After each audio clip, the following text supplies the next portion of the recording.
अस्सलाम वालेकुम, आप देख रहे हैं न्यूज ऑलराउंडर। तो आज हम बात करेंगे पाकिस्तान और न्यूजीलैंड के दरमियान T20 सीरीज के बाद अब बारी है ओडीआई सीरीज की। T20 सीरीज पाकिस्तान 4-1 से हार चुका है, तो ODI series Pakistan bounce back करके विन कर सकता है, क्योंकि मोहम्मद रिजवान की कप्तानी में अभी तक कोई सीरीज पाकिस्तान हारा नहीं है। लेकिन आपको याद होगा कि जिस तरह मोहम्मद रिजवान ने साउथ अफ्रीका में जाके साउथ अफ्रीका को 3-0 किया और उसके बाद ऑस्ट्रेलिया में जाकर ऑस्ट्रेलिया को 2-1 से सीरीज अपने नाम कर ली थी। तो अब यहाँ पे अब ये सवाल उठता है कि क्या मोहम्मद रिजवान न्यूजीलैंड में जाकर न्यूजीलैंड को हराने में कामयाब होंगे या नहीं, ये तो वक्त बताएगा। लेकिन इस टूर की बात करें तो ओडीआई सीरीज का पहला मैच 29 मार्च से शुरू होगा और उसके अलावा दूसरा और तीसरा मैच 3 और 5 अप्रैल से ये सीरीज खेली जाएगी। पाकिस्तानी स्क्वाड की बात करें तो पाकिस्तानी स्क्वाड में दबंग खिलाड़ियों की वापसी हुई है।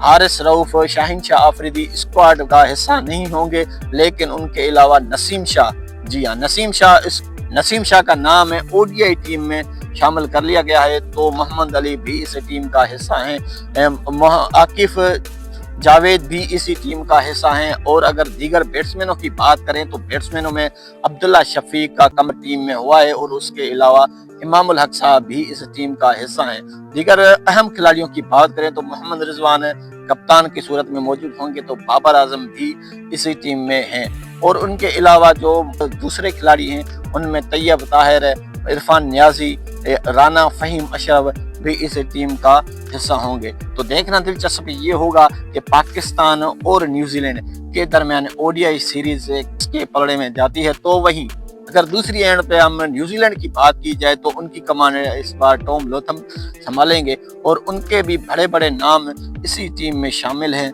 सिवाय चंद नामों को छोड़कर न्यूजीलैंड की भी तगड़ी टीम मानी जा रही है कि ये सीरीज वो भी जीत सकते हैं। मोहम्मद रिजवान की कप्तानी की कमाल की होगी, क्योंकि दोनों सीरीज जो ऑस्ट्रेलिया और साउथ अफ्रीका दोनों सीरीज में उस बंदे ने जबरदस्त कप्तानी की थी।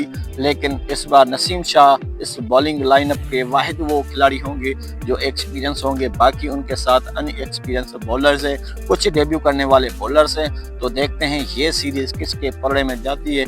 आपके ख्याल से क्या मोहम्मद रिजवान इस न्यूजीलैंड में जाकर न्यूजीलैंड को शिकस्त दे पाएंगे या नहीं? वीडियो अगर अच्छी लगी तो वीडियो को लाइक शेयर जरूर करें।